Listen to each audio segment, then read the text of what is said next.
It was an ordinary evening like any other. I was in my room watching TV while my mom was downstairs making dinner. I had my door shut as I usually did because I like my privacy. My room actually connected to the attic, because technically my room was never meant to be a bedroom, but it was made into one since I was one of 4 kids. So oftentimes I would hear little cracks in the ceiling just because the attic was right above my room, and there were heavy boxes putting constant pressure on the ceiling, so I was a little used to it. But there was one crack that was just too loud. So loud that it actually made me jump. I almost wanted to pull the attic door down and go up there, but I gave it the benefit of the doubt and assumed it was just pressure. That and the fact that I was also scared to go up there. I was scared of that attic my entire childhood, and I hated having it connected to my room. During dinner, I told my mom about the abnormally loud crack and expressed my fear to her. She told me there's nothing up there besides boxes, junk, and mice. She followed the mice part up with a smile to let me know she was kidding. The rest of the night after dinner, I stayed in my room watching TV and playing video games. Even after everyone went to bed, I was still playing, deep into the night. I had the volume lower so that I wouldn't wake anyone up. We had paper-thin walls in that house. I thought I heard another crack in the ceiling. Not as loud as the one from earlier, but still concerning enough to make me pause the game and listen. There was nothing now.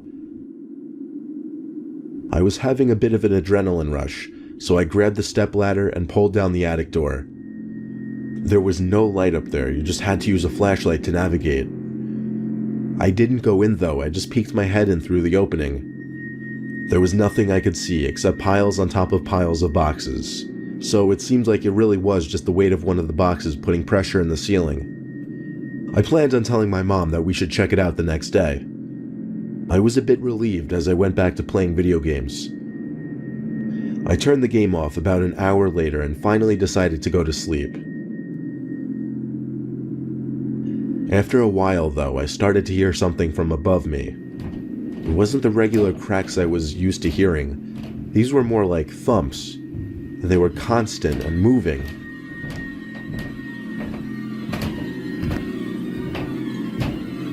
It literally sounded like footsteps. The thump stopped right above the attic door, and there was silence. I stared at that attic door so intently, waiting for something to happen, but when I saw the door slowly begin to lift, it didn't feel real. Even though I was expecting something to happen, I wasn't prepared for the door to actually open. I got out of bed as quietly as I could and tiptoed to my mom's room. When I explained, she nudged me to stay in her room as she left to get my brothers. After a minute of waiting in silence, I heard a commotion from my room. It was my 2 older brothers yelling aggressively, and my mom screaming at them to come here. Apparently whoever was in the attic was gone though, because both of my brothers went up there and didn't find anyone. My mom also heard the noises in the attic, but didn't know what to think of it until I came and told her about the door opening. I didn't hear any noises anymore after that day, except for the usual occasional cracks in the ceiling.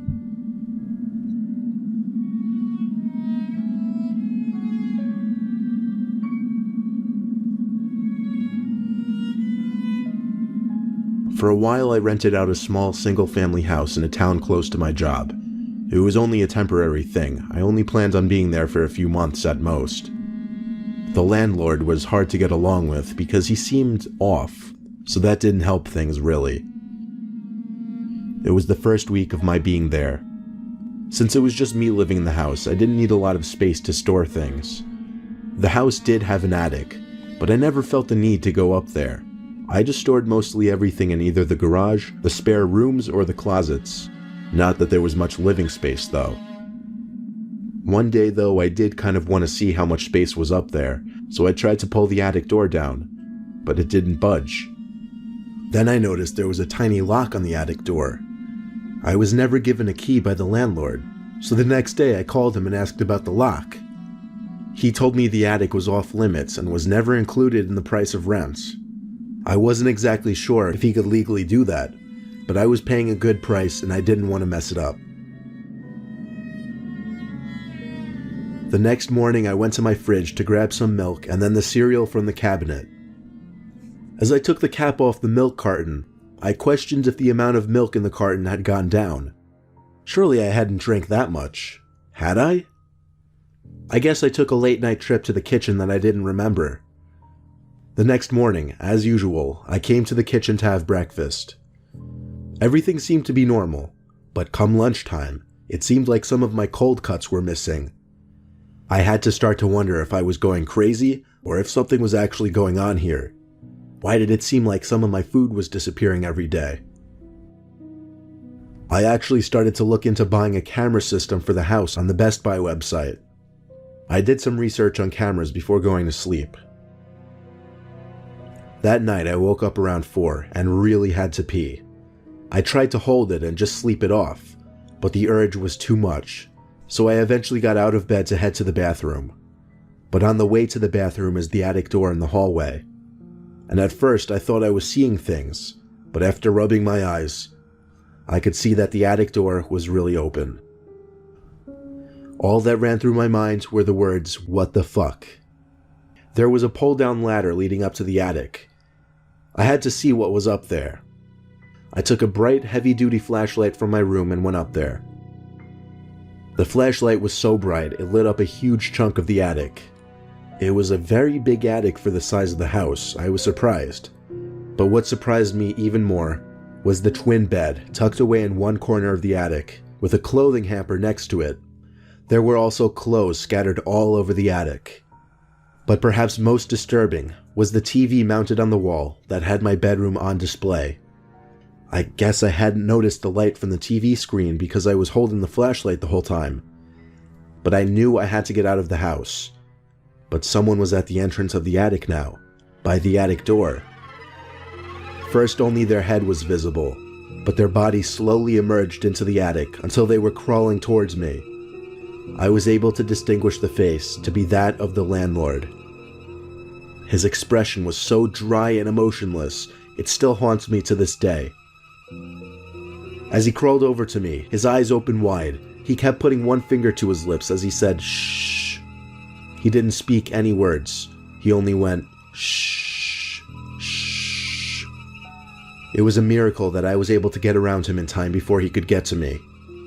I went down the ladder and pushed it up, closing the attic door. I knew he would be out shortly, so I took my phone from the nightstand and ran for it. I ran outside and called the police. The landlord wasn't there when the police arrived, but I had all of his information, and he was found the next day at his brother's house in a nearby rundown town. I moved to an apartment 2 days later, and when I plan on buying a house, I know now I'm going to avoid any houses with attics.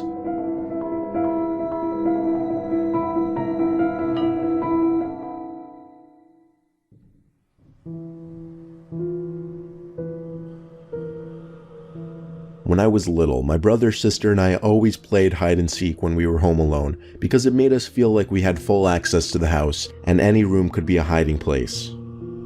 We always did 1 seeker, 2 hiders. The first person to get caught loses the round, or if the seeker didn't find either hider in 5 minutes, they lost the round, and the first to 3 points won. I lost the first round. I still remember that somehow, and we were on the second round. I was hiding again. My sister was seeking. My brother and I dispersed from the living room, which was considered the starting room, and I knew the perfect place to hide. Somewhere none of us ever hid before. The attic. It was just a place none of us ever thought as a hiding spot. Maybe I could start using it as my usual hiding spot, I thought to myself. It was a step-in attic attached to a big closet, so there was no ladder or anything. I shut the attic door behind me and tried my best to navigate the attic in the dark. I got about halfway across when I found a box and a big black bag that seemed to be perfect to hide behind. Now I wait, I thought in my head. For some reason, the act of sitting in a dark place doing nothing never got boring when you tagged it under the activity of hide and seek. I felt a rush the entire time, anxious that I'd hear the attic door open and my sister rushing inside. I was kind of subconsciously counting the minutes, even though I wasn't actually counting second for second. It was too dark to check my timer. I figured 4 minutes had passed, so it was almost time to go back downstairs. But just then, There was the sound of a big bag being crumpled. Wait, I thought, did I not notice one of them sneak in here? Maybe it was my brother, but then again, maybe it was my sister. In fear of it being my sister, I didn't want to call anything out. If I just waited out the timer, I'd be good. And sure enough, a few seconds later, the pocket timer started beeping, signaling the 5 minutes was up. So I safely called out, "We win." But whoever was crumpling the bag didn't reply. They did, however, stop crumpling the bag to create an uncomfortable silence. One of them were messing with me, I knew it. I went back to the attic door and turned on the light. As the light came on, I briefly saw the top of someone's head ducked behind a wall of boxes to my left. It was short hair, it had to be my brother, so I called his name in a mocking kind of tone as I walked over to the wall of boxes. I was preparing to jump over it and scare him, but I wasn't the one doing the scaring in the end. On my way over to the boxes, someone stood up from behind the boxes. Not my brother, but a full-grown man rather. He had his finger on his lips and said, "Don't freak out." That's exactly what I did. I shrieked like a little girl and left the attic in a hurry. I think he followed me to the door and stopped because he didn't chase me down the stairs. My brother and sister were already in the living room. I told them to run outside because there's someone in the attic. I guess they believed me because they hurried behind. All we could do was run to our neighbor's house, who called the police and then our parents for us. I know it's a cliche ending, but the cops did show up and the intruder was gone, which unfortunately meant I could never actually prove to my family or anyone that there was someone in the attic that day. But I can assure you, it's true and it did happen.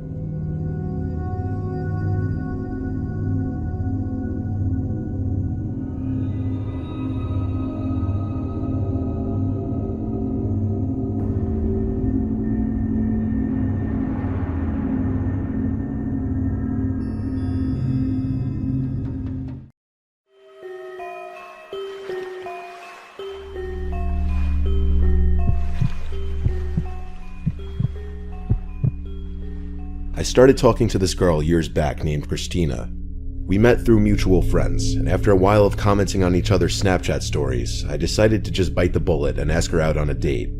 It was mid-July, so options for things to do were abundant. Namely, the beach and anything outdoors was an option for a first date. There's a beach by me that allows trucks to drive onto it with proper permits, and I frequently go there still to this day with my pickup truck. It was a night that neither of us had work the next day, so we decided to go to the beach and have a little bonfire with some drinks. On a weeknight past 8 o'clock, I knew next to nobody else would be on the beach that late, so it was what seemed like a perfect first date in privacy. She lived only 5 minutes away from me, so I picked her up and then we stopped at a 7-Eleven where I bought some firewood and other supplies for the fire.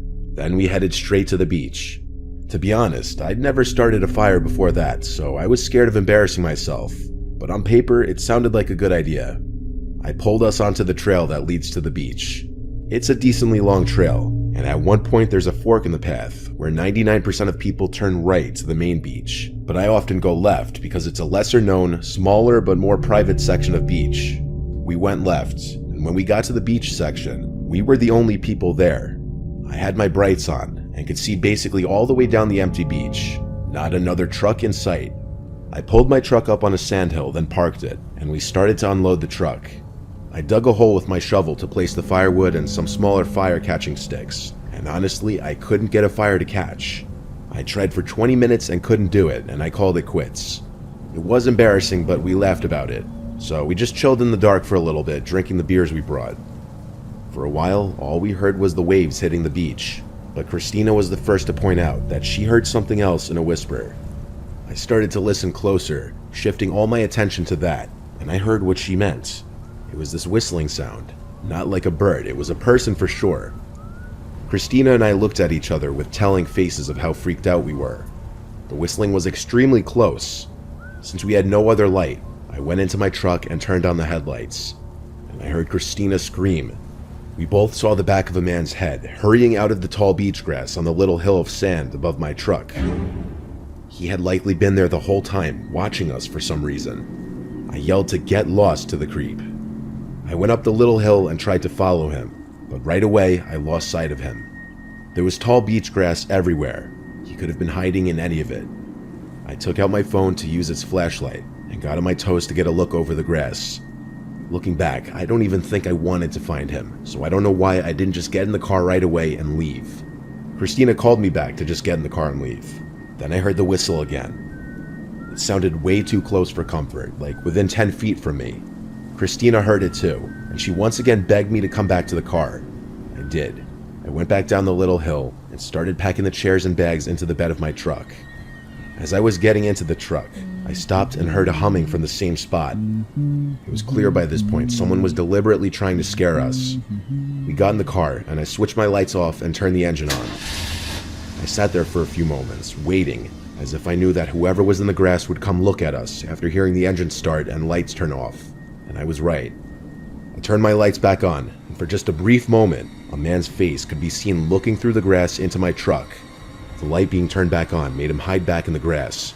I was tempted to get out and beat the guy up, but Christina stopped me and convinced me that he may be sick in the head or armed, or both, and that we should just leave.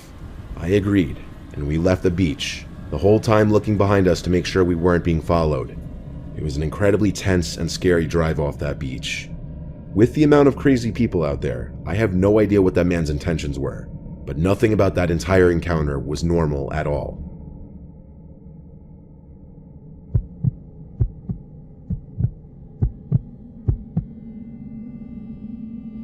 When I was younger, my family rented a beach house for a weekend one summer. The house rental was cut extremely short, and this is why. It was our first day there. We went to the beach and then went out to eat for dinner. The sand dunes were very hilly near the house, and that night, my brother Joey and I came up with the idea of sand sledding down the hills. We found a couple big cardboard boxes in one of the closets in the house, so we cut pieces off the boxes to use as sleds. Our parents didn't mind us going out in the dark as long as we wouldn't stray too far away from the house. We found what seemed to be the tallest part of the sandhill and started riding down the pieces of cardboard box as if they were sleds. It worked pretty well, actually. When Joey made it to the bottom, I'd say his third or fourth time, he called up to me, "Tyler, what is that?" I didn't see what he meant, so I slid down the hill again and looked at what he was pointing at. It was something in the ocean. It was this black object sticking out from the water. The moon's reflection on the ocean was just enough to see this object, but not know what it is. It looked like something was definitely floating in the water, though. We were a little freaked out and were too scared to go closer and look at what it was, so we walked a little further down the beach to look for a different hill. We found one that wasn't as tall, but it was still near enough to the house. My brother slid down the hill first. I stood at the top watching. I looked out to the ocean again, and I saw that black object in the water again. It's as if we didn't even move, or as if it followed us. I yelled at Joey to look at the ocean again. He looked and probably saw it right away, because he ran up the hill to me freaked out. We were discussing what we thought the thing could be. Maybe we didn't move as much as we thought we did. We stared at the object for a while, and we could see it was bopping around a bit. We looked down the beach at the house we were staying at. It wasn't too far away, so we decided to get a closer look at this floating object. We thought maybe it was a dead animal floating in the water. We couldn't have been more wrong.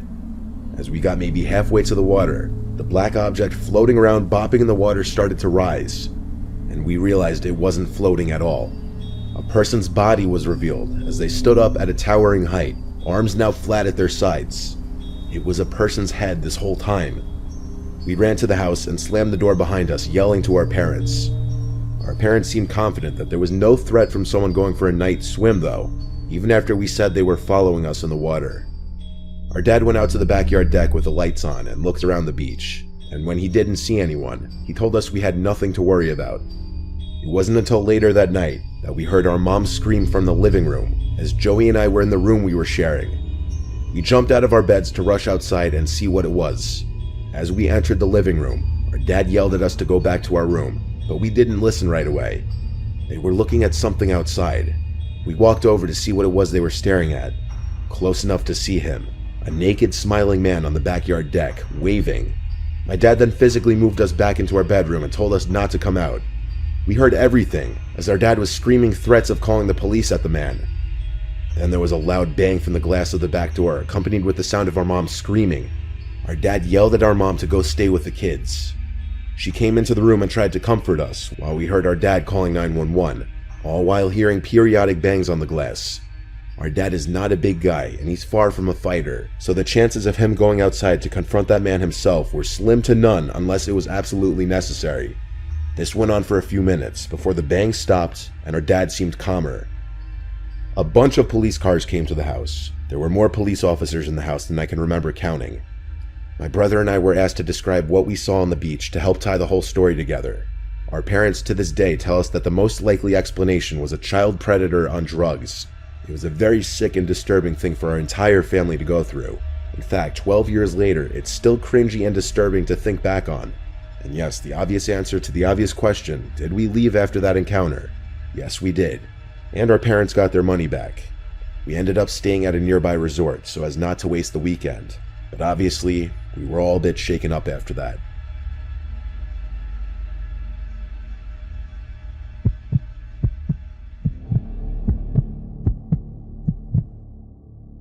When I was 20, my girlfriend Stevie and I wanted to go to this local beach fireworks show for the 4th of July. However, all the main beach parking lots were completely full, and it was absolute chaos trying to find parking. Eventually, we ended up driving further down the road to a less crowded, almost empty parking lot. People were parked in the lot sitting on beach chairs in the parking lot, apparently ready to watch the show from there, but Stevie and I didn't want to do that. We walked onto the beach with our blanket and drinks. We had to cross a tunnel under the overpass to get to the beach side, away from the parking lot. The beach was surprisingly empty. Apparently, we were the only ones who thought it'd be a good idea to walk to the main beach. We started our long walk. We walked for literally 20 minutes until the fireworks started shooting into the air. We weren't that close, but it was better than nothing, and we were tired from walking. We had the beach to ourselves where we laid down the blanket. We were literally just making the best of the situation. The fireworks show was decently long. About 10 minutes into the show, I heard voices from behind us. I turned around and saw a few people in the distance. They were standing facing the fireworks. Nothing strange there, probably just more people watching the fireworks show. We sat for another 10 minutes or so, around the time the show ended.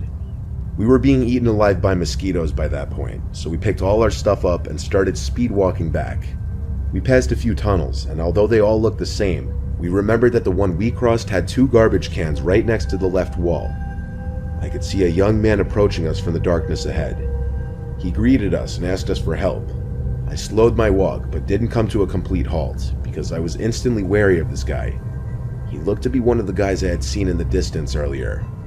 He was pointing into the tunnel next to him, saying his friend was injured and he needed help, but that he didn't have a phone on him. Stevie seemed equally sketched out as me. I continued to inch away from the guy while holding her, gauging this young Hispanic man who appeared to be in his mid-20s. I asked him where his friend was, and he said in the parking lot beyond the tunnel. I looked into the tunnel, which was completely pitch black. There was no way in hell I was going through there. This seemed incredibly off. I apologized and said we're in a hurry, and pulled Stevie along with me as we continued to walk quickly away. The man's tone changed to more annoyed, angry. He called me a piece of shit as we walked away. I didn't even turn around to acknowledge.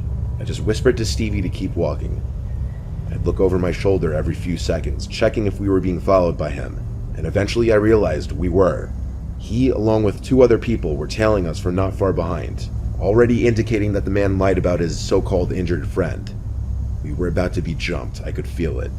I told Stevie to run ahead to the tunnel with the 2 garbage cans. I knew if we both ran, that it would probably trigger the group of men behind us to chase us. She moved ahead in a low-key, non-obvious jog. I realized the men behind me were getting closer. I wanted to give Stevie a little more time to get ahead to the car before I would book it. By the time I'd made it to the tunnel, I turned around again, and the 3 men were almost right on top of me now. One of them started shouting, "Hey, come here." Stevie was trying to call me, but I couldn't pick up.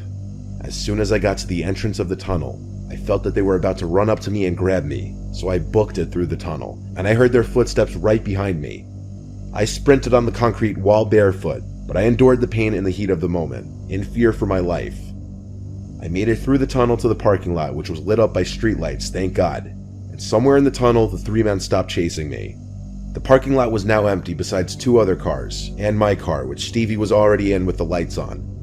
I ran to get in the car, and I looked back one final time to the tunnel, and saw 2 of the 3 guys standing probably 10 feet into the tunnel, watching. I got in the car, and we drove out of the parking lot and down the parkway, and honestly, I was never so relieved to see the taillights of a traffic jam from the thousands of people leaving the main beach parking lots. I have no clue if we were going to be mugged or murdered, but clearly those people were there that night with a plan. I'm glad we didn't fall for their trap.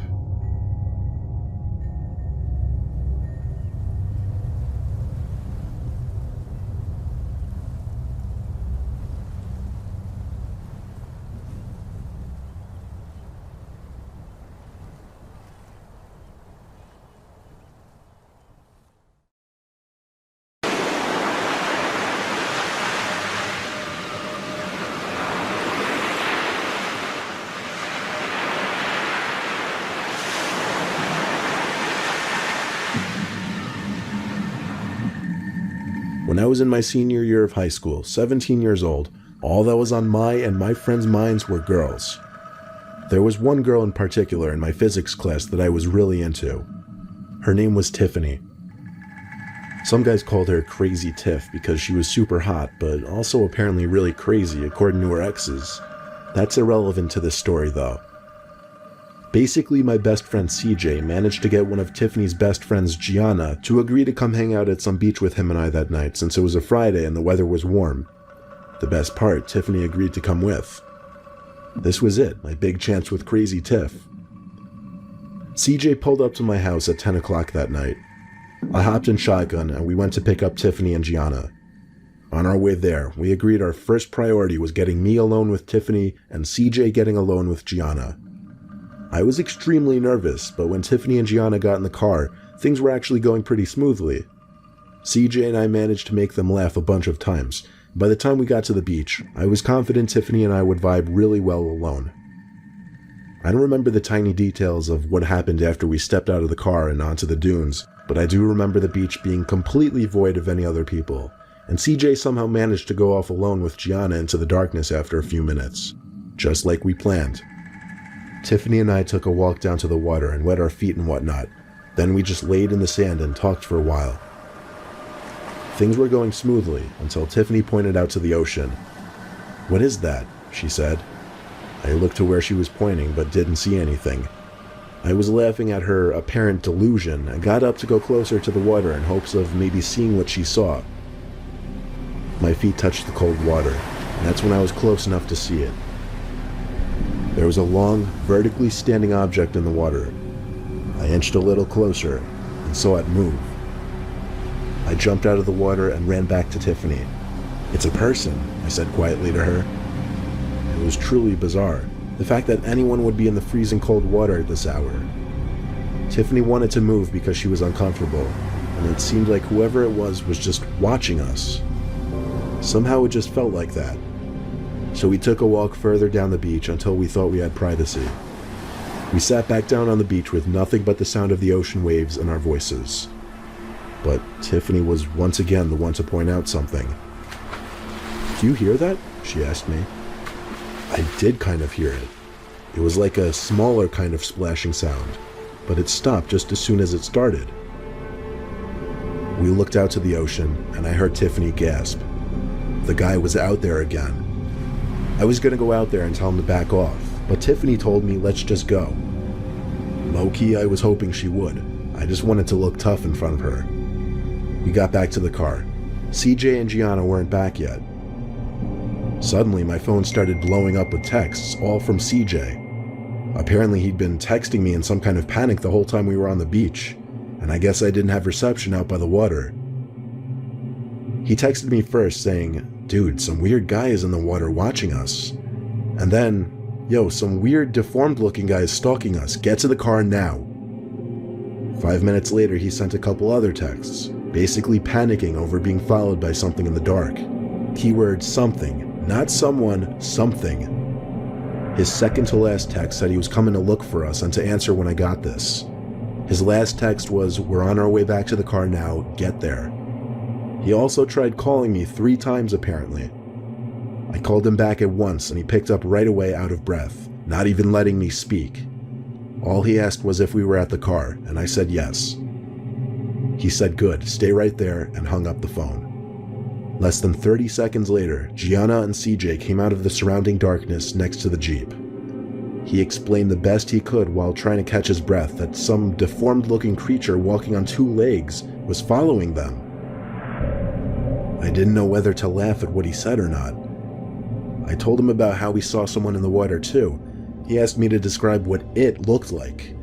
I kept getting confused by his way of describing the person, as if they were a creature. I told him it looked like a really tall, lanky person standing in the water.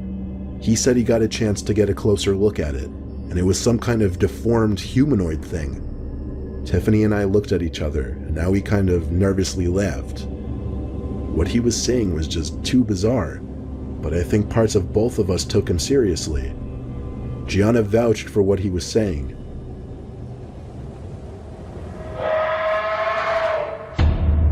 That scream made us all jump into the car. It was some kind of half-human, half-demonic kind of screaming. I can't describe it, you just have to hear it. Needless to say, we were all frantic in the car, asking CJ questions mainly. But closer to the end of the ride, we all grew silent. I guess we were all just lost in our thoughts about what just happened. To give you an idea of how quickly all this happened, we were on the dunes for about half an hour. After I heard that sound, that scream, I did start to believe CJ partially, but I still feel like what I saw in the ocean was a person. But CJ's way of describing who, or what was following him as some kind of deformed humanoid thing on the beach is what still freaks me out the most.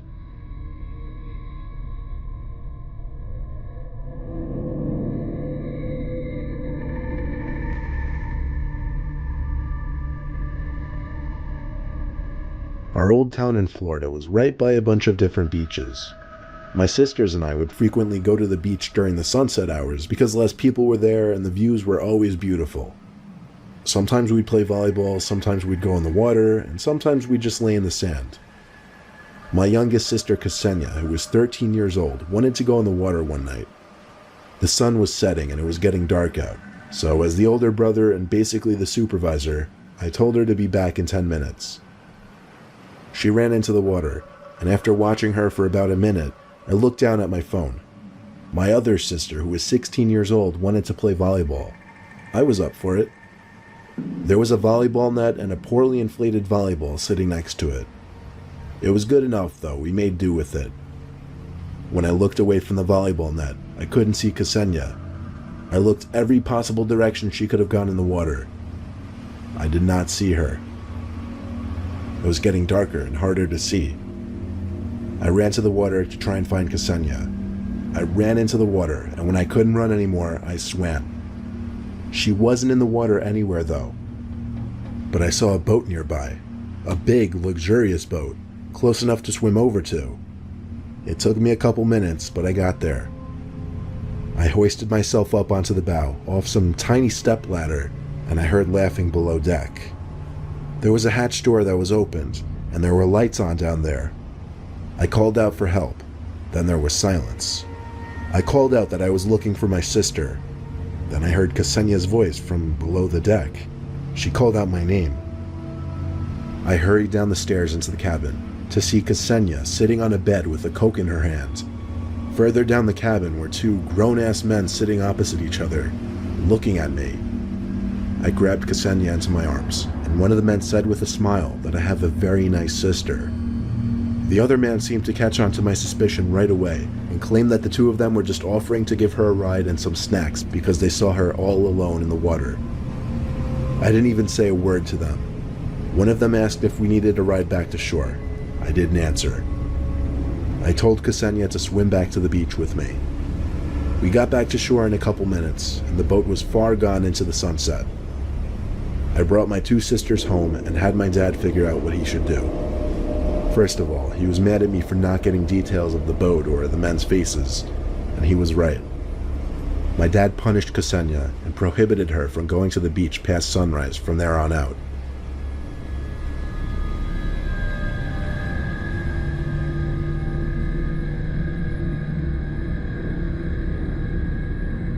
I have a beach house in Florida that I tend to visit with my girlfriend in the colder months up north.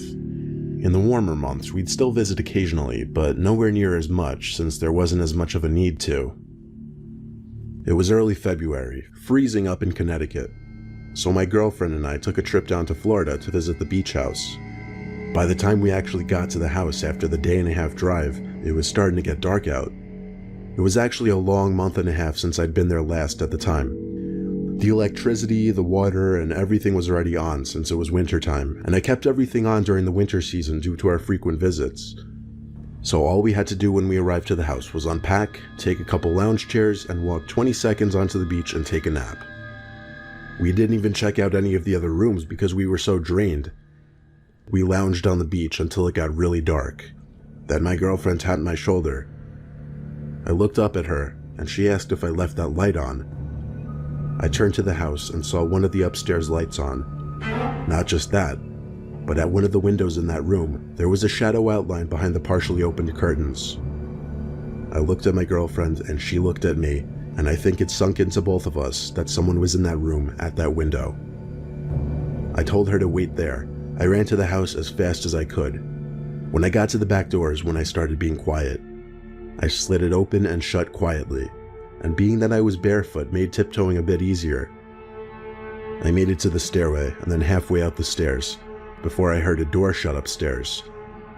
I went up the remaining stairs a bit quicker now and saw that the door to the room that had the light on was open, but the lights were off now. I went into the room which had the light on not even 2 minutes ago. I kept the light off though. Instead, I just used the flashlight which I had on the shelf ledge upstairs. Then I remembered the closet door. It was shut. That must have been the door I heard close, I figured. I shut off the flashlight as I tiptoed to the door of the closet and slowly put my ear up to it to listen. There was nothing but silence in the room and on the other side of the closet door. I wasn't sure what was going to happen when I opened that door, if someone was in fact on the other side, but I had to confront this. I grabbed the two little knobs and finally brought myself to yank the doors open, but it was empty in there, or at least from what I could tell, it was dark. I grabbed my flashlight and switched it on, and yep, the closet was empty, but a creak in the floorboards outside of the room caught my attention. I ran into the hall expecting to see the intruder, but no, it was just my girlfriend. I got mad at her for coming into the house, even though I told her to stay put. But now that she was there, I told her to help search the upstairs. We looked around in all 3 bedrooms upstairs, all the closets, and the bathroom, but there was no one. Then we checked the downstairs. Every room, every closet. No one. We had to figure that whoever was in the house somehow escaped, so we locked all the doors and looked around the house for any signs of breaking and entering or stolen items. But there was neither of that. So we brushed up and went to bed since we were exhausted. However, that night before we could even fall asleep, there was a click under our bed. I asked my girlfriend if she could hear that. She said yes.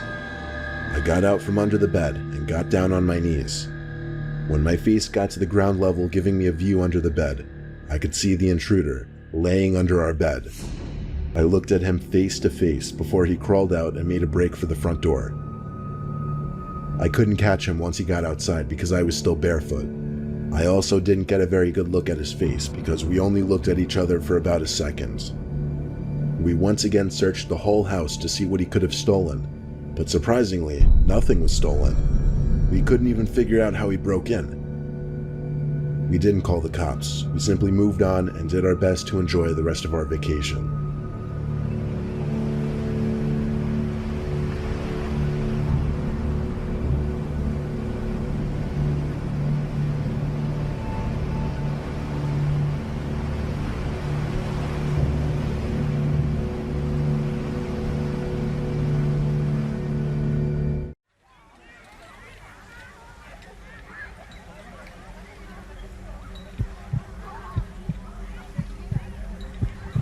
This happened a few months ago, back in the spring.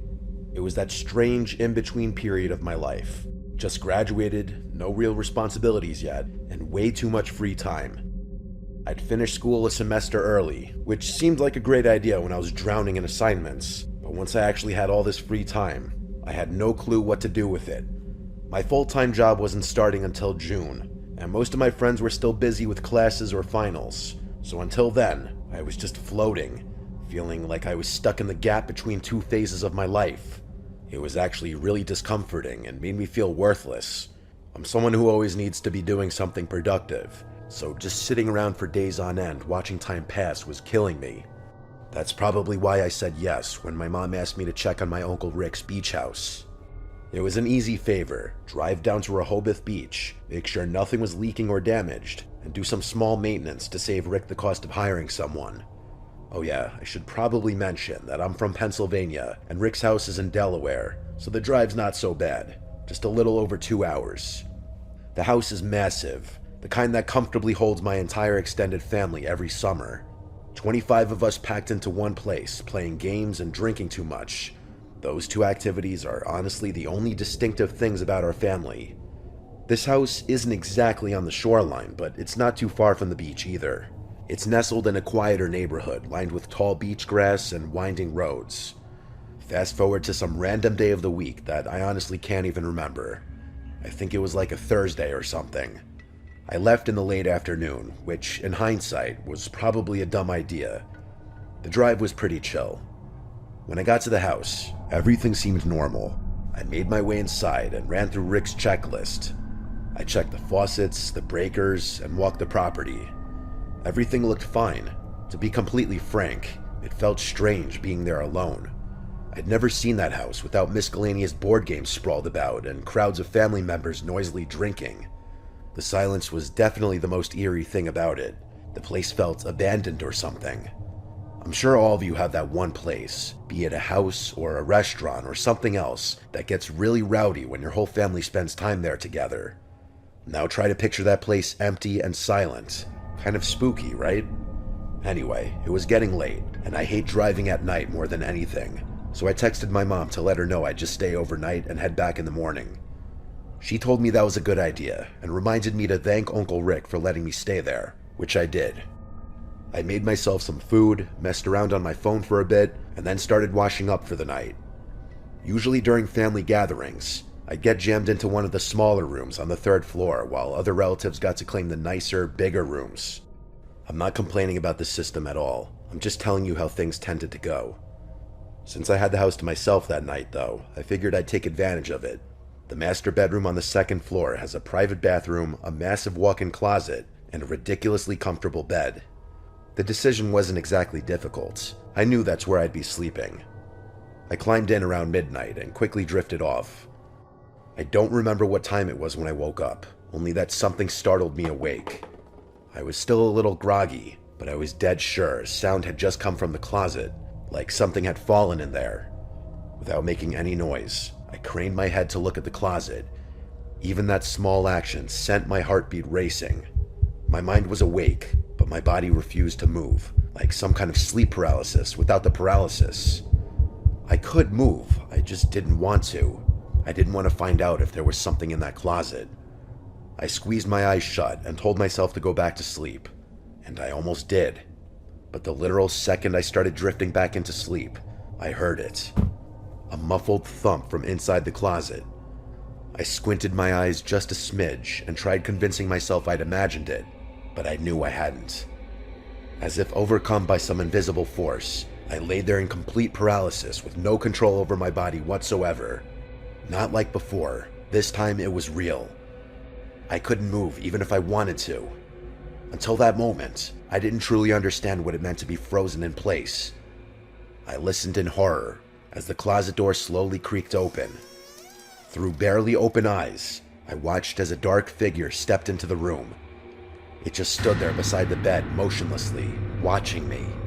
Maybe 20 seconds passed, each second feeling impossibly long. Then, silently, it turned and left the room. I stayed completely still, barely breathing. The footsteps moved across the floor, but instead of heading downstairs like I had expected them to, they actually creaked upstairs to the 3rd floor. My stomach churned. The only staircase led up. There was no exit from there. My mind was screaming at me to do something, but I was too afraid. I couldn't overpower a grown man. I had no idea if he was armed. The only thing I could do was wait. After a few painful moments in my own head, I worked up the courage to snap myself out of the paralysis. Quietly, I reached for my phone and dialed 911. As soon as the dispatcher picked up, I whispered as quietly as I could, telling them someone was in the house. I slipped out of bed and just as quietly turned the lock on the bedroom door. Then I waited. Minutes dragged painfully by until flashing red and blue lights illuminated the windows. I was actually kind of shocked at how quickly the police arrived. I ran down the stairs, threw open the front door, and nearly collapsed in relief when I saw the police. They didn't hesitate. They stormed inside, moving quickly through the house.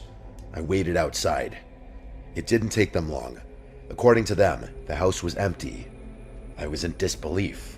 I had heard the footsteps go up, and there was nowhere to go after that, so he must have still been in the house.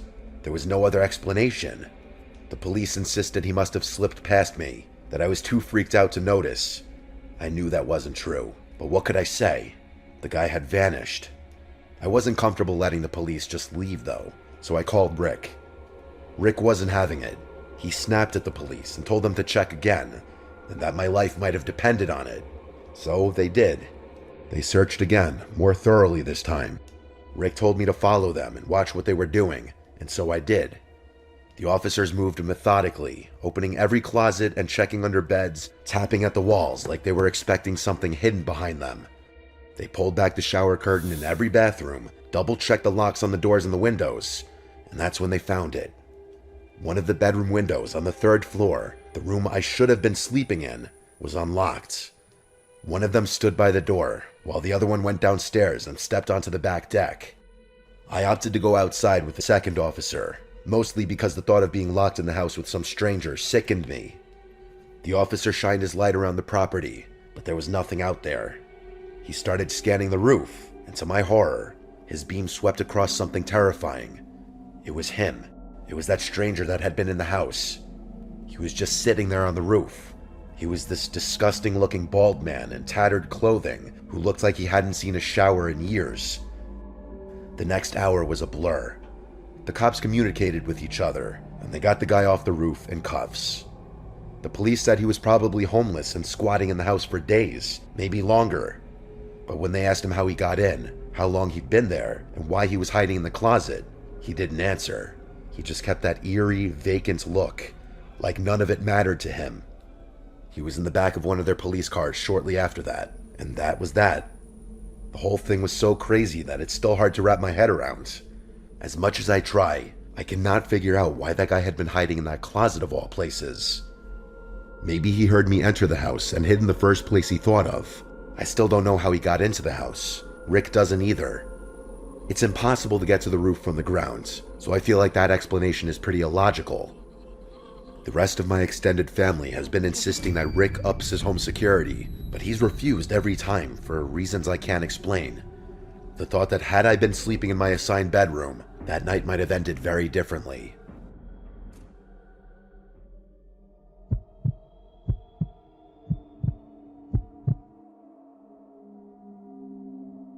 My buddy Mike has a beach house on the Jersey Shore.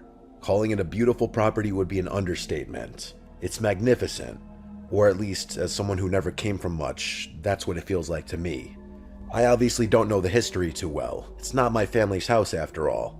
But from what I do know, that house has been in their family for generations. Mike's grandparents had been trying to use it as their permanent place of residence for the longest time, but unfortunately, they recently passed away. Without anyone living there anymore, the house is dormant most of the time since most of Mike's extended family lives on the West Coast, and his parents are too busy to make good use out of it. The upside to an otherwise sad situation, though, is that Mike is essentially allowed free access to it whenever he wants. I'm pretty sure it was Mike's dad's intention to rent the house out to try and make some extra cash, but as far as I know, the gears aren't exactly turning on that one. It's not exactly an easy task to find someone willing to rent out a beach house during the off-season, so you can't really blame the guy. It was sometime in mid-July when Mike hit me up and asked me if I wanted to come down for the weekend. He didn't have to twist my arm. I had nothing going on, and the thought of kicking back at a beach house, especially one that was nice, was an easy yes. His plan was simple. We'd hang out, maybe hit the beach during the day, then head to the boardwalk at night and just enjoy the shore for what it was.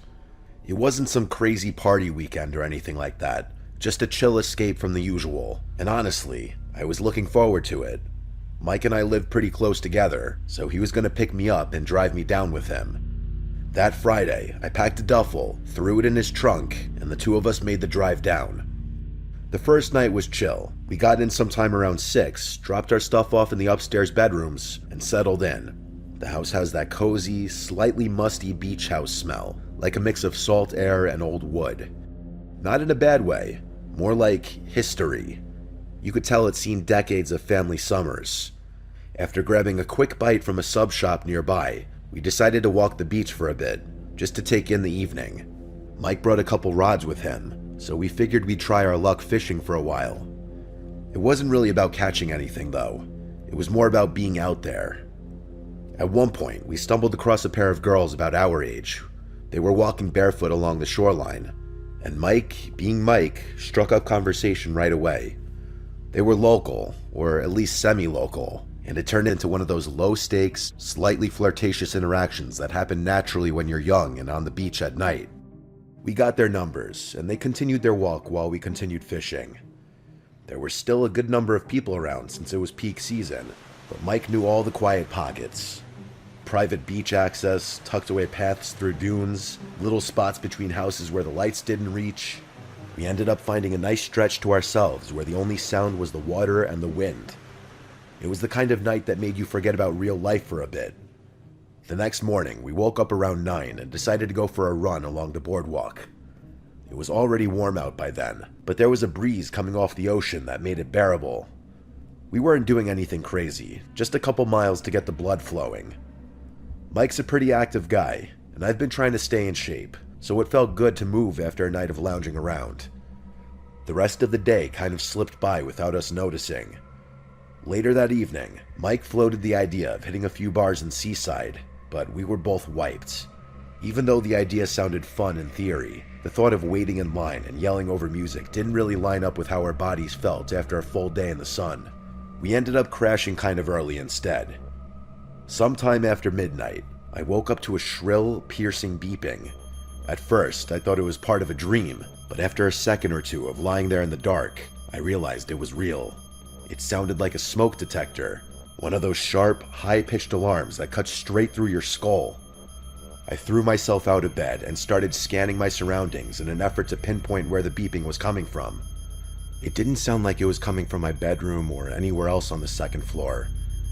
After focusing for a few more seconds, I got the impression that it was actually coming from above me.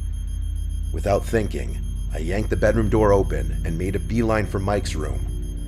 With both hands, I jolted him awake and told him to follow me. He immediately caught on to the situation and hurried after me, not even bothering to put a shirt on. As if our lives depended on it, the two of us bolted up the stairs, completely unsure of what we'd be running into. The third floor was mostly dark, except for a little bit of moonlight leaking in through the window at the end of the hallway. We flipped the lights on and started scanning the space, still expecting to see or smell something burning. But there was nothing. No smoke, no flickering lights, no signs of a fire at all, actually. It was baffling. Eventually, after some painfully irritating minutes of searching for the source of that god-awful noise, I found something. In one of the bedrooms, tucked neatly under a pillow, was a small black device. Before calling Mike into the room, I decided to examine it myself a little, mostly out of pure confusion. It was the size of a walkie-talkie, all black with the exception of a blinking red light on top. That was it. No buttons, no stickers, no screen, just a smooth jet black casing, that blinking light, and a single switch on the side. Or at least what looked like a switch. I flipped it off, and the beeping stopped immediately. Mike entered the room at the same time. His eyes flicked from the bed, to me, to the device in my hand. Neither of us said anything at first. We locked eyes, and I could tell he was just as confused and just as scared as I was. After a few more seconds of silence, he asked me if I had ever seen that black thing before. I said no and asked him the same, to which he also said no. For the next hour, we tried figuring out what that thing was, how it had gotten there, and what had triggered it, but no answer we came up with was satisfying. Mike swore none of his family members had been in that house in ages, and I believed him. I mean, why would he lie about that? Plus, who the hell would put that thing in their own home? You might think it was for safety or something, or maybe a substitute for a faulty upstairs smoke detector, but again, there was no fire, so it hadn't even prevented any emergencies. And then the matter of how it had gotten triggered in the first place, that was the scariest part about the whole thing. We were sitting in Mike's room in the dark when I had a crazy thought. I couldn't believe it hadn't occurred to me until then. The switch. I pulled out the device and very quickly flipped the switch on and off, and you guessed it, the shrill beeping started up again and stopped as soon as I flipped it off. Both of us froze, and Mike whispered, "Oh my God." The thought hit us both at the same time. The only way to operate the device was by hand. Someone else was in the house. We didn't waste any time. Mike dialed the police while I locked the door, barricading it as best I could. We waited for what felt like forever, and finally, the police showed up. We quickly made our way downstairs to intercept them. After giving them a very brief description of what was going on, they did a full sweep of the house while we waited outside by the front door per their instruction. When they finally came back downstairs, what they told us was horrifying. Apparently, every single window on the third floor was wide open, even the bathroom windows. And it wasn't just that. The beds were flipped, drawers were pulled out of dressers, and everything was on the floor. The room where I had found the device looked completely ransacked, even though it was nice and neat when we searched up there. I felt like I was losing my mind, and so did Mike. But after being escorted upstairs by the officers, we had no choice but to accept the reality. The officers didn't find much else. No one hiding, no prints, no weapons. After another 20 minutes or so, they told us to make sure all the windows were locked and secured from now on, and to call again if anything else happened. Then they just left. Mike and I didn't feel safe being in that house after someone probably crazy or on drugs, had messed with us like that, in such an unexplainable way too. But we had no choice. We told ourselves we'd sleep there the rest of the night and leave early in the morning, and that's what we did. Luckily, whoever had been in the house must have left, because nothing else happened throughout the night. There are still parts of this night I can't explain, and I can only imagine what Mike must be feeling. For all we know, whoever had been in that house that night might have never left.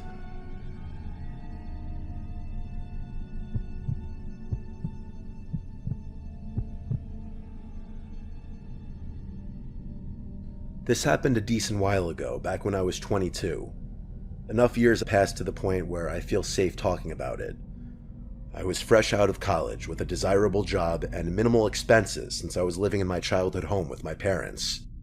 Imagine that, racking up considerable savings without having to worry about food or a place to sleep, and all the while having full access to the room I grew up in, my car, and all my hometown comforts. It's safe to say I was living in pure bliss. Believe me, I knew how lucky I was to have parents who allowed me to stay at home and rent free. I know a lot of people don't have that option, so it's something I never took for granted, but not everything was as stress-free as you might think. What I'm about to tell you happened not even 1 month into my time back at home. I've never been what people my age like to call a party girl. I don't drink excessive amounts of alcohol, I don't spend every ounce of my free time at clubs, and I definitely don't allow men to dictate my life in any way. That's just how I was raised. My father is the most important man in my life, and hookup culture disgusts me. Because of all that, my life is pretty routine. Wake up, satisfy my caffeine addiction, go to work, go to the gym, read a bit of my book at home, mess around on my phone, and go to sleep. Weekends are for hiking, mini road trips, board games, and whatever else I decide I want to spend my time doing. But one random weekend, my closest friend from college, Lindsay, invited me and our other 2 friends, Sabrina and Thea, to spend a few days at her family's beach house. I'd never been, but from the way Lindsay talked about it, the place sounded like a dream. Quiet, tucked away from the touristy chaos on its own private beach, and just a short walk from the water. To put it bluntly, Lindsay's family is loaded. I think both her parents were neurosurgeons, so I had a feeling her beach house would be insane, and I was far from disappointed. When I first laid eyes on it, I was awestruck. Look, I'm no architect, but I know a modern style house when I see one, and Lindsay's must have been ultra modern because it looked more like a covert military safe house than a personal home. I'd love to show you guys pictures of it, believe me, I've got plenty, but out of respect for Lindsay's family, I think that would be in really poor taste, even if what I'm about to tell you didn't happen. The four of us unloaded our stuff and decided where we'd be sleeping. Lindsay obviously had enough individual bedrooms for all of us to occupy, but what would be the fun in that? Instead, the four of us stayed in the same room, one of the kids' bedrooms that had 2 sets of bunk beds and its own attached bathroom. We'd been staying there 3 nights, which, in my opinion, is the perfect amount of time to spend coupled up with anyone other than your family. I tend to be relatively irritable, so anyone who's not clean or polite tends to tick me off pretty easily. Not that any of my friends are, but you know how it is. I know I told you about my relatively boring lifestyle already, but if there was a time to drink, it was that weekend with my friends, so I definitely planned on letting loose a little more than I ordinarily would. We wanted to keep the first night pretty chill though, so we walked down to the private beach connected to the house and sat in the sand, stargazing. The four of us were drinking White Claws and listening to house music on Sabrina's speaker when we noticed something in the distance. It was this faint, flickering light emanating from somewhere further down the shore. The four of us quieted down a bit and watched the light flicker on and off. The sight was kind of hypnotic, as eerie as it was. After a while, it became clear that the light was swinging back and forth, like a handheld flashlight someone was walking with. And soon after, we realized that's just what it was. It looked like 3 or 4 people casually walking in our direction, not running or stumbling or moving strangely, but strolling at a leisurely pace. As they got closer, we started hearing the sound of laughter, which caused all of us to relax a bit. Considering how late it was most likely just a group of teenagers or even people our age. They must have noticed us because at some point, one of them yelled out hi in a friendly voice. It was a guy's voice, and he sounded around our age. Thea yelled back, and we made some small talk while they made their way over to us. As they approached, we could see that it was a group of 3 guys who looked maybe a year or 2 older than we were. They all had that typical beach boy look, which I could tell right away my friends were digging, especially Thea. She's a bit crazy when it comes to guys, so I can't say I was too surprised. She knows how I feel about her lifestyle, so it's not like I'm saying anything crazy. To be fair, she is drop-dead gorgeous, and I've never seen a guy not take a liking to her. The guys sat down with their beers, and the 7 of us continued drinking. It was actually a really great time. The guys weren't overtly flirtatious, but they weren't boring either. Fast forward an hour and several drinks later, and they ultimately invited us back to their place. Personally, I was exhausted and was leaning towards going to sleep, but I could tell all 3 of my friends wanted to continue hanging out with the boys, especially Thea, of course.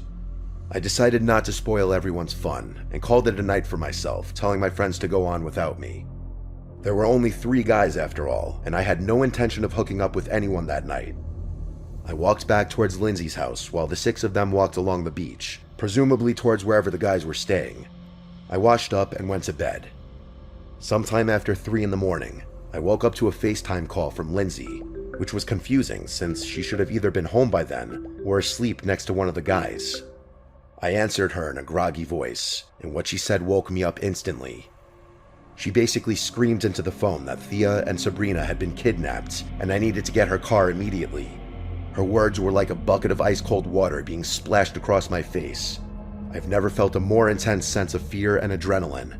I didn't waste a second. My hands were literally shaking as I quickly threw on some clothes and sprinted down the stairs. I asked her why she had called me instead of the police, and she reassured me that she already had. She told me to stay on the line as she walked me through it. With her instruction, I managed to open the driveway gate, find her car keys, and speed out of there in a matter of minutes. She told me they were about 10 houses down the beach to the left, so that's where I started driving. She described the car and told me what direction it had gone in, and I slammed on the gas to try and catch up. There wasn't a single car on the road, and I was driving at an insanely unsafe speed. It was a miracle I didn't get pulled over.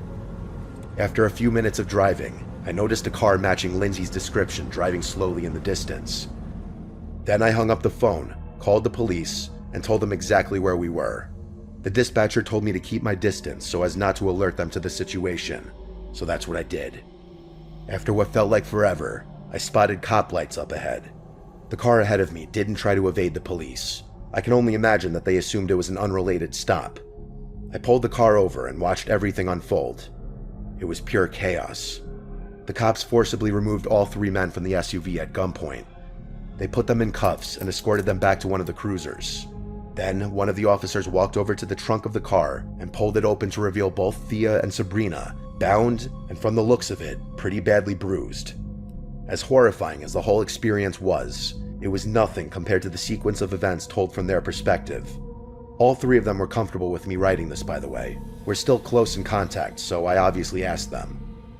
But none of them wanted to write it themselves, and for good reason. To keep things short, after I went to bed, they all continued drinking. Lindsay is the only one who remembers things clearly, since she was trying to be at least a little responsible given it was her family's house we were staying in. At some point, the guys Thea and Sabrina were with suggested they all go to bed. So the 4 of them split off while Lindsay told the 3rd guy she was going home. He was really upset about that, which Lindsay initially thought was because he wanted to get with her. She told him she would have been down but had to watch her house, and he got angry. They yelled at each other for a bit, and he ended up telling Lindsay to get the hell out of his house and never come back, which she was more than happy doing. Halfway home though, she realized she had forgotten her purse, so she went back to get it. That's when she saw the guys throwing Thea and Sabrina into the back of the car before driving off. She called the police, then me, and that was that. Thea's parents are both lawyers, and they jumped through dozens of hoops to do 2 things: keep the event as far away from the public sphere as possible, and make sure those guys got maximum prison sentences. They accomplished both. Turns out the house they were staying in didn't even belong to them. It was owned by some random old couple who were on vacation in a different country. That, plus the slew of other crimes they were charged with, put them away for a long time. Although I still think there's no sentence long enough that can properly compensate for what they did. As much as I hate admitting it, this traumatized me for years. I couldn't do beaches, late nights, or talking to strangers, no matter how harmless they seemed, or how safe a situation felt. I became antisocial and drifted away from the girls for a little, but luckily that's since changed. I can't even begin to imagine how this incident affected Thea and Sabrina. Part of me feels like not remembering anything is a blessing in disguise. I think the craziest part about the whole thing is the fact that had I not gone home, I might not have been able to reach Lindsay's car in time. And had it not been for that, the police may have never found those guys' car.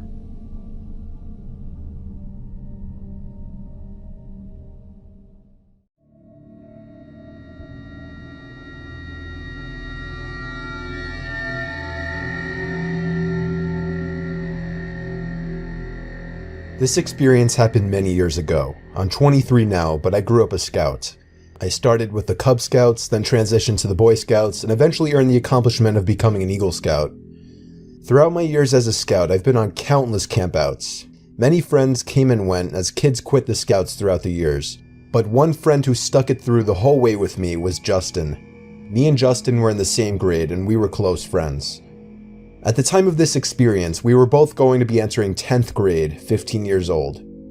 As weird as it sounds, I honestly don't even remember what park we were camping out at. It was just too long ago. As soon as everybody had arrived, Scoutmaster Davis led the group on our hike to the campsite. After setting up our tents and having a quick snack, Scoutmaster Davis led us on another hike as the sun was starting to set. He liked to take us on hikes in the dark, as he thought it taught good directional skills. On the way back, we had to use our flashlights since it was getting too dark. Mr. Davis played a little game to mess with the younger kids, acting like we were lost and they had to find the way back. He had one of the younger kids start to lead the way back, but the kid soon froze in his tracks and looked to Mr. Davis, claiming he heard something. Mr. Davis acted all forest rangery, stepping forward and making a listening motion. Me and Justin laughed out loud, and he shushed us. There was another sound, a very obvious step from a larger creature in the distance. Kids were shining their flashlights all over the place. Mr. Davis assured us it's okay as long as we make a lot of noise to keep any potential predators away. I gotta admit, it was a bit scary hearing him say that. Mr. Davis led the way back from there on out. But on several occasions, either me, Justin, or some other kid would point out steps coming from behind us. Clearly something was following us. Mr. Davis told us to just stay with the group and not to refrain from making noise. We got back to the campsite where we cooked a couple turkeys, popped open a few cans of corn, and then sat around the campfire where Mr. Davis began telling his famous stories. However, it was interrupted by footsteps circling around the campfire. Scouts started turning around, looking into the woods. Even the scoutmasters looked at each other. Assistant Scoutmaster Roberts hopped up, said, "Alright, this'll scare him off," and went for the gun in his tent. He pulled out his rifle and fired a shot into the air. We didn't hear any more footsteps after that. After a whole hour of listening to Mr. Davis's stories, scouts started heading to their tents. Me and Justin were in the same tent, and knowing how early the scoutmasters made us get up, we didn't really joke around for too long. The only sounds now were the crickets and the crackling of the fire outside. I fell asleep quickly, given how exhausted I was from all the hiking, but woke up to Justin nudging me. When my senses came to, I listened, and heard footsteps coming from outside the tent. The campfire was still lit outside, and it created a glow on the tent walls. But it also allowed us to see the shadow outline of what was outside. A person. I whispered, "So what, it's probably someone just going to take a piss." He told me to open the zipper and peek outside. I did what he said, and to my horror, there was some heavy-built man with a sack over his head and a ripped working shirt, very clearly holding a big knife. He was walking around some of the other tents. I zipped the opening back up and told Justin to be quiet. We had no phones or anything, so we couldn't call one of the scoutmasters. All we could do was wait. We couldn't tell if or when the man had left. We just sat there for what felt like hours, waiting, and eventually we fell asleep. We awoke to one of the scoutmasters blowing that stupid wake-up horn. Me and Justin were surprised that we even fell asleep given the situation, but we immediately went to go tell our scoutmasters what we saw. All three of them took our claims very seriously and wanted to make sure we weren't joking. They had no choice but to tell everyone to pack up and call their parents to get a ride home within 3 hours. Now this is the really weird part. Two of the younger kids in the group had their entire bags stolen, which mainly contained their clothing. When the scoutmasters went to investigate around their tents, we were all disturbed to see that there had been tiny holes carved into the tents, big enough for someone to look into. And that's exactly what the holes were for. The scoutmasters reported the incident to the town in which the park resides. It still horrifies me, given how real the situation was for me, that somebody literally followed us into the middle of the woods, spied on two 11 or 12-year-old kids while they slept, stole their clothes, and did whatever else. Thankfully, nobody was hurt, but the incident overall hurt the group, as some parents refused to allow their kids to go on any more campouts. It's sad that some sick people out there can really ruin things for a lot of other people.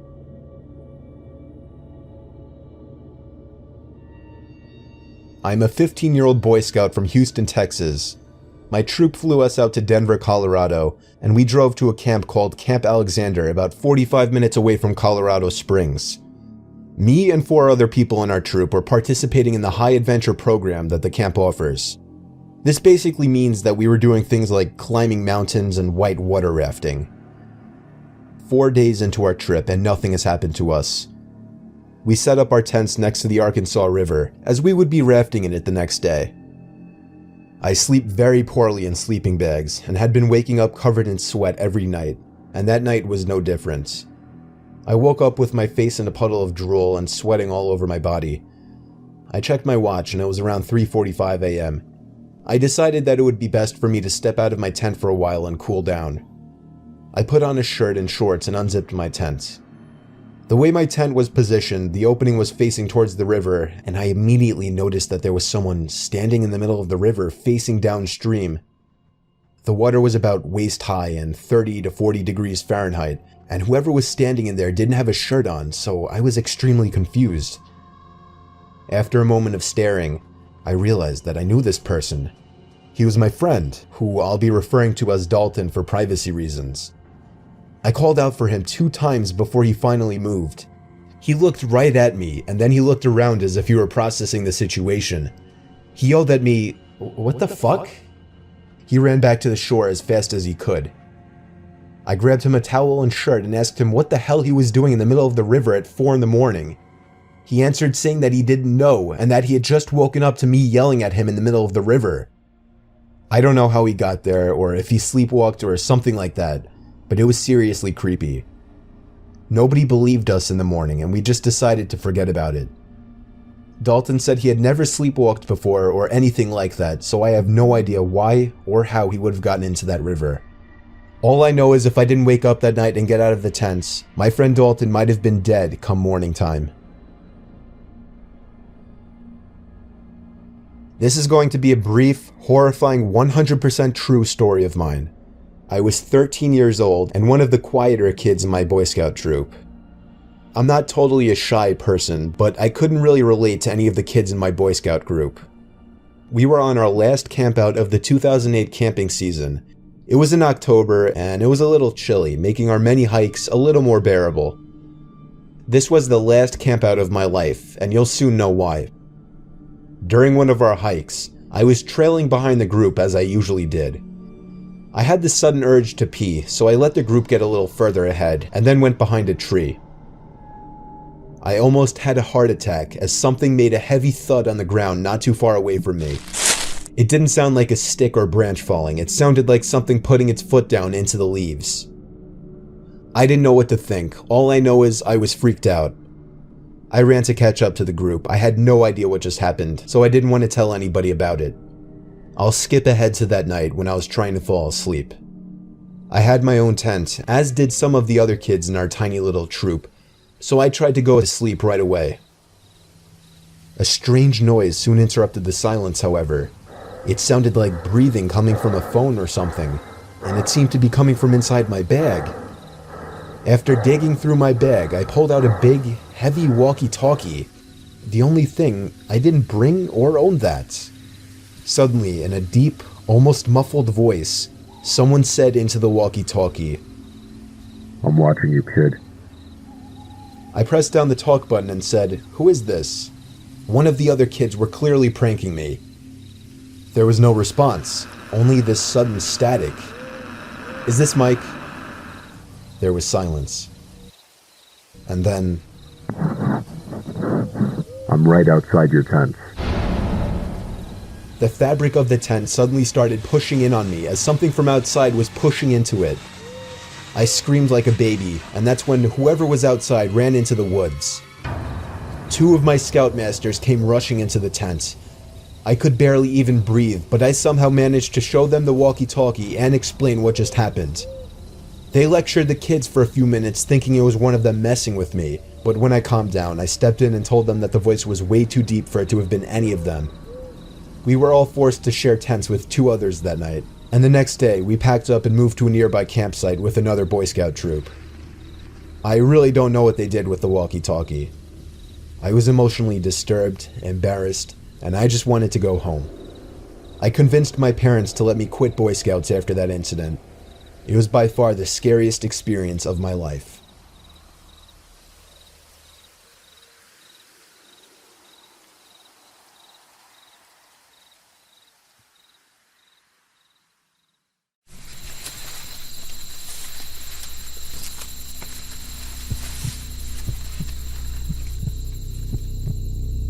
This happened when I was a kid, so some of the details are a little fuzzy, but I still remember the important parts.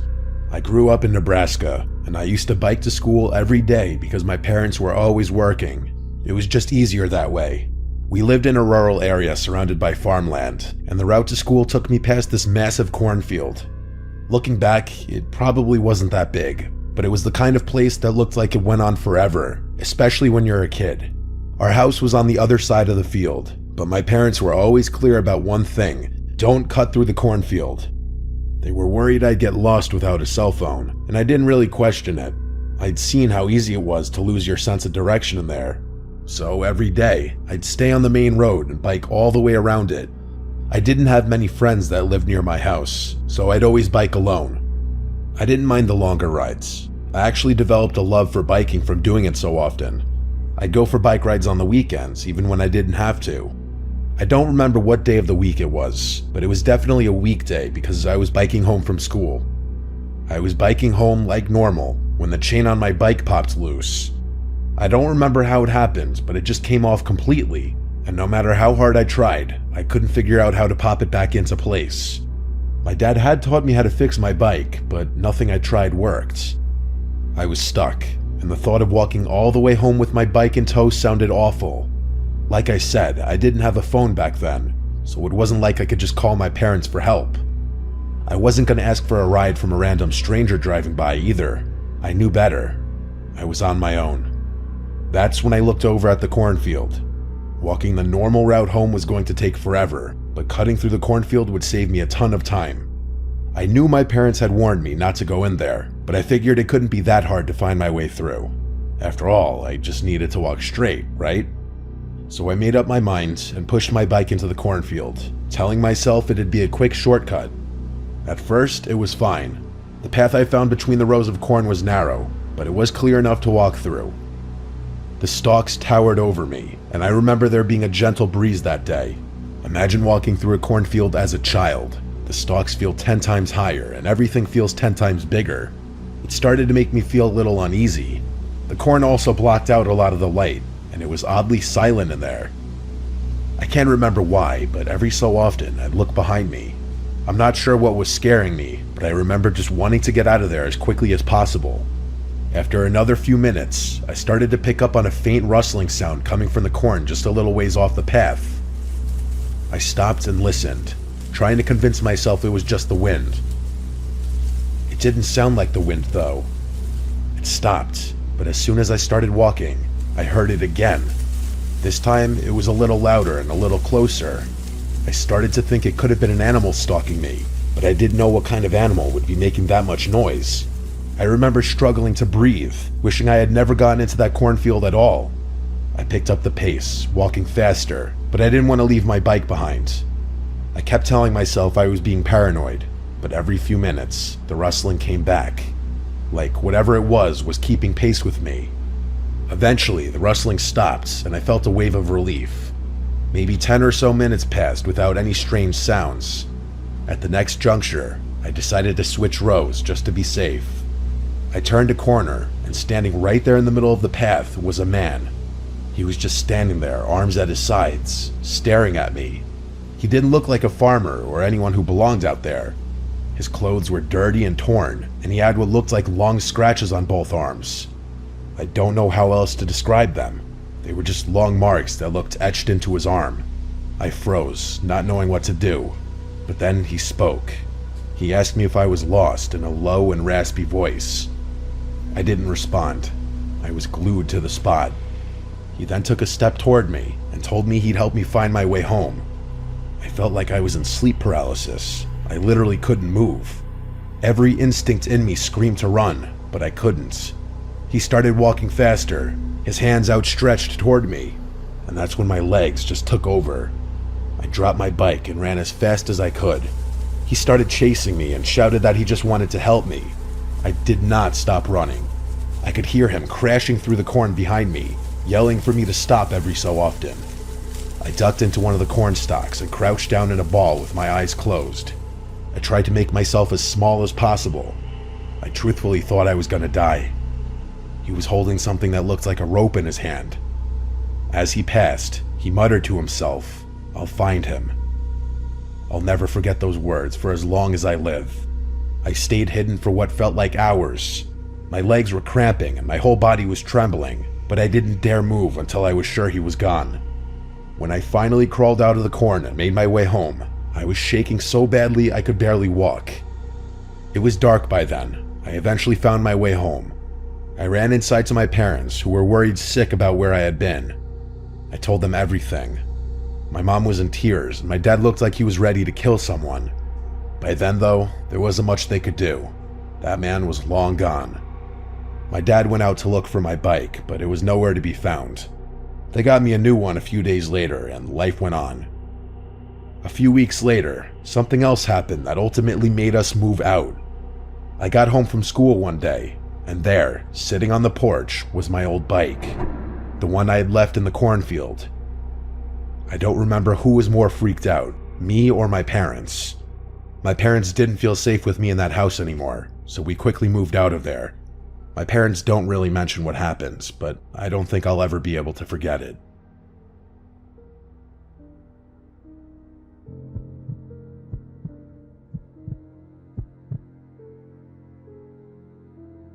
I was 28. I had been trying to chase my dreams of being an author by writing for a popular newspaper, but things didn't work out. I had just returned home to help my aging parents on the family farm. It wasn't exactly what I'd planned for myself after leaving home years ago, but they were getting older, and managing the place on their own was becoming more of a burden. The farm was quiet and isolated, surrounded by vast fields of corn that stretched out for miles in every direction. The nearest neighbor lived about a 10-minute walk away, a small farm run by an older woman who'd been living there ever since her husband passed away a few years back. Life was slow out there, and I didn't mind that. At that point in my life, slow was exactly what I wanted. Things were pretty normal for a week or two. I was starting to get used to the routine of managing the farm, and the slower pace of life was really beneficial to me. I had a ton of free time on my hands to think and write, which was how I spent most nights. I'm not sure what it is, but I'm most productive and creative at night, so I took advantage of that. I'd get the farm stuff out of the way well before the sun went down, and then sit at my computer until I couldn't keep my eyes open anymore. I had opted to stay in the tiny bedroom on the 3rd floor so that I wouldn't bother my parents with the strange sleep habits. I liked it up there. It was cozy and quiet, and the window gave me a beautiful, muse-like view of the farm. But after about another week, I started noticing something odd. Every evening, just before sunset, I would see a figure standing at the far edge of my parents' cornfield, between 2 rows of corn. At first, I didn't think much of it. I assumed it was someone from the neighbor's farm, maybe checking on their land or surveying the crops. They weren't actually on my parents' property, so it's not like they were trespassing or doing anything technically illegal. It was just kind of odd, though. The figure didn't move or make any kind of gesture, just stood there, almost like a scarecrow or a mannequin. I couldn't tell if it was a man or woman. Hell, I couldn't even tell if they were facing me. It was unnerving, sure, but I figured it was nothing to worry about. Despite the eeriness of it all, I noted that the scene would definitely make a cool photo. A shadow against the golden backdrop of the evening sky and fields of corn that stretched on forever. A few more days passed, and the figure kept appearing. Always around the same time, always around the same spot, just standing there. One night, I watched it extra closely just to make sure it really wasn't a scarecrow. Eventually, I did notice it move, which confirmed that it was a person. It was strange, but I kept telling myself it was harmless. I even thought it might be the neighbor, the old woman my mother often mentioned. I hadn't seen her since I'd been back, but maybe she had a reason for being out near our property. Either way, there was only so much harm an elderly woman could really cause. It's not like she posed a threat to my parents or their property. Of course, if that were true, I probably wouldn't be writing this all down. In hindsight, it probably wasn't wise to be so nonchalant about the situation. Things started to change over the next few days. The figure began getting closer. Each night, I'd see it between 2 different rows of corn, always closer to the house. It was still silent and still unmoving, but it was definitely closer each night. I was sure of that. I still couldn't make out any details about them from that distance, but things were getting serious now. Whoever was out there was deliberately getting closer and closer to my parents' property. After 2 nights of this, I decided I had to do something. The next morning, I told my parents about what I had been noticing the past few weeks. My mom brushed it off and told me that it was most likely the neighbor's son, who had always been a bit of an oddball, according to her. To call him an oddball was a bit of an understatement, but my mom was always one to put things nicely. To my surprise, they didn't seem concerned or even weirded out. They told me that I should just let him be, as he's harmless. One evening, as I was working late in the barn, I glanced toward the edge of the field and felt my stomach drop. The figure was no longer at the far edge of the cornfield. It was standing just outside the property line, much closer than before. A cold chill ran through me. I wiped my hands on my jeans, and feeling a mix of unease and frustration, I decided to approach it. I needed a better look. I walked to the edge of the field and yelled, "Who's there?" But as soon as I got close, the figure turned and sprinted between a row of corn. I went to chase it, but as I was turning the corner, I literally saw him dive into a row of corn, disappearing from sight. My heart was pounding as I stood there scanning the field, but there was no way I'd be able to find him. It's not like I was going to start searching blindly through the corn stalks. I was really freaked out at that point. Even if that had been a troubled kid, I don't think I was comfortable with him on the property. The next morning, I headed over to the neighbor's farm, hoping to clear things up. The old woman answered the door, so I just asked her bluntly without sugarcoating things. She seemed really confused when I told her about what was happening. She shook her head slowly and told me she hadn't been outside after dark for weeks because of her health. She told me that she could barely get around, let alone walk to the edge of her land. I then asked her about her son. She told me that he left home years ago and hadn't lived with her since. I froze as she told me that. I could feel my skin start to itch. Whoever I had chased the day before wasn't her son. It was a complete stranger. I left her farm with a growing sense of dread. Whoever or whatever was lurking near the cornfield wasn't from her place. I immediately told my parents about what she told me, and they grew concerned. My mom suggested calling the police, but my dad insisted that would be a waste of time since they hadn't actually done anything illegal. My dad instructed me to stay awake and wake him up should that person come back, which I agreed to. For the next few days, nothing happened. Like, the figure wasn't there anymore, which was a relief. Maybe they had noticed me confronting my neighbor, or maybe they had simply decided not to return after being chased. Either way, I was relieved. Later that week, I was out in the barn finishing up some chores when everything went dark. When I say dark, I mean it. The entire farm was suddenly plunged into darkness, and the power cut out without warning. All the lights inside and outside the house flickered off. I never carried my phone on me in the barn, so I was truly blind. My heart started racing. I had a feeling I knew what had caused the outage. I fumbled in the dark for the flashlight I knew was nearby somewhere. After finding it, I sprinted out of the barn and toward the house before stopping in my tracks. I wanted to run inside, but knew that would be the cowardly thing to do. I was about to run around the house to check the breaker main when I heard it. There was a faint rustling sound coming from the cornfield. The realization hit me. That person was on my property, within mere feet of me. I turned and swept the beam of flashlight across the field, trying to be as quiet as possible. For a moment, nothing happened, just the same rustling sounds. But then, out of the corner of my eye, I caught a glimpse of movement. I jumped and shakily pointed my light toward the source. There, just a few feet away from the barn, was a man. I could see that now. It was a man with a few patches of hair on an otherwise bald head. He was wearing overalls and staring directly at me with this menacing look. I glanced down at his hands. He was holding a rusty garden trowel. Fear took over me and I ran. To my horror, I heard him begin to chase after me. I sprinted into the cornfield, hoping to lose him in there. I turned to see him in full pursuit, running as fast as he could. I turned a corner, and before he could see, I full-on dove into a row of corn. I sat there with my heart racing, trying to cover the sound of my breathing. A few seconds passed before I saw that guy run past me. It was the most terrifying moment of my life. I wanted to make a dash for my phone and call the police, but I was too afraid. I sat there silently for a few minutes, contemplating the situation and my life. Eventually, I got out of my hiding spot and ran all the way back to the house, which was still cast in pitch-black darkness. I called the police and woke my parents up. The police searched the property and found nothing. They did, however, find the source of the outage. Someone had dumped a bucket of water on our breaker main, which tripped the whole thing. The next day, I helped my parents install some added security measures, and even went as far as to tell the neighbor to be careful. I was only on the farm for another month, but nothing happened in that time frame. It killed me to leave my parents alone on the farm with some psycho lurking about, but I had to move on with my life. They hired a farmhand to deal with the chores, so I wasn't really needed anymore. This was by far the most bizarre and unsettling experience I've ever been through. It's something I still think about a lot.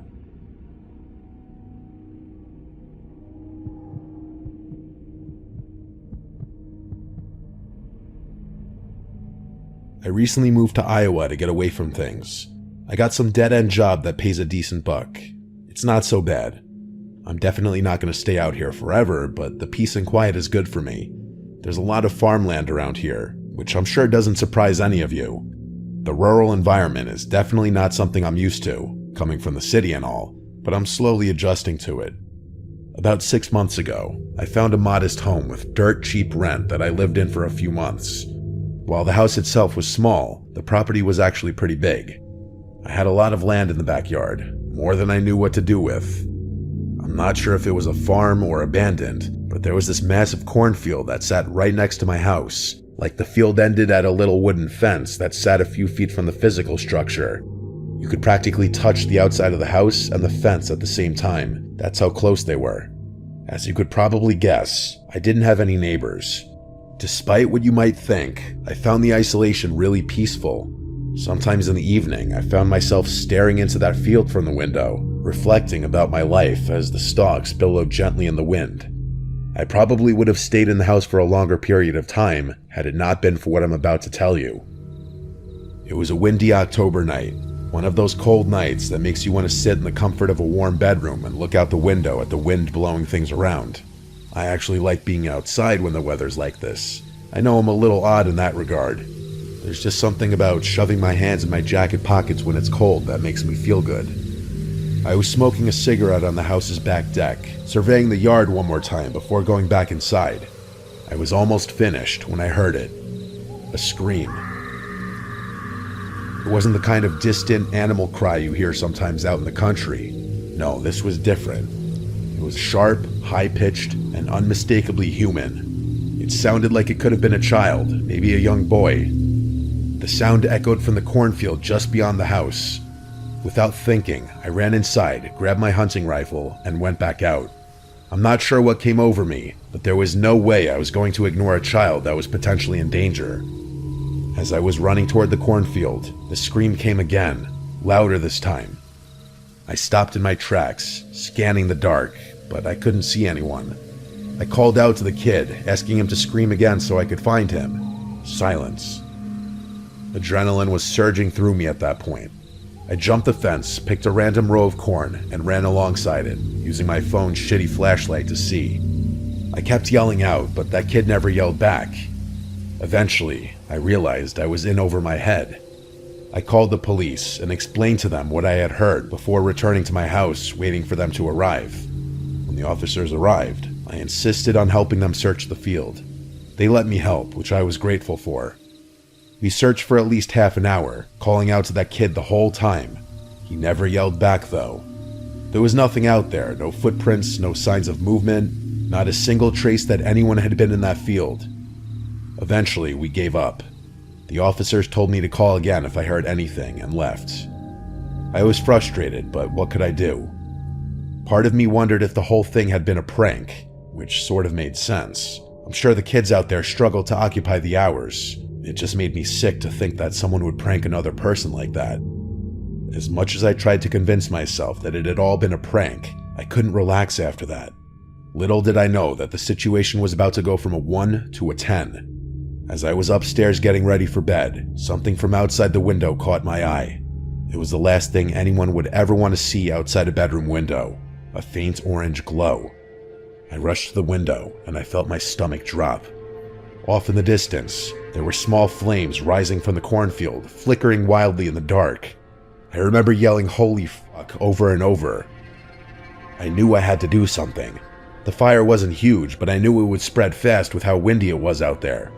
I sprinted down the stairs while calling 911, practically screaming into the phone. I grabbed the hose from the side of my house, turned it on, jumped the fence, and sprinted into the field. I prayed that it would be long enough to reach the fire. I was soaked by the time I reached the fire, but I didn't care. I knew the fire department would take forever to get there. I was the only hope.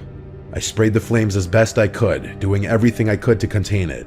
I was unbelievably lucky that it hadn't spread more quickly. I was able to put it out completely in just a few minutes. I leaned down to catch my breath, wondering why in the world this shit was happening to me. As I stood there, drenched in sweat and water, I caught movement from the corner of my eye. I turned and nearly died right on the spot. There was someone at the upstairs window of my house. They were in my bedroom. Without thinking, I dropped the hose that was still spraying water and sprinted toward the house. I threw open the door and burst into the kitchen, only to freeze in place. The entire room was trashed. My fridge and cabinets were all open, and a bunch of my dishes had been smashed on the floor. It was fucking crazy, and I didn't know what to think. I barely had time to process the chaos when I heard the front door slam. I spun around and ran to the front door, but by the time I got there, whoever had been inside was gone. I rushed outside again, but they were nowhere in sight. I didn't have the energy to chase them. I actually thought I was going to pass out from how chaotic the sequence of events had been. A few minutes later, the police and firefighters finally showed up. I told them what had happened, and they took things much more seriously this time around. Attempted arson is a serious felony, and they treated it like such. A bunch more police officers and even some police dogs were brought out to conduct a more thorough search, but once again, they didn't find anything. Clearly, they had enough time to escape on foot. For a few weeks, I couldn't sleep. Every creak, every rustle in the night set me on edge. I slept with my hunting rifle on the floor next to me every night until I was able to move out. I kept thinking about what had happened. It didn't make any sense, but what gets me the most is that first scream. It makes me sick to think that there might have actually been a child in danger, not even 100 yards from me.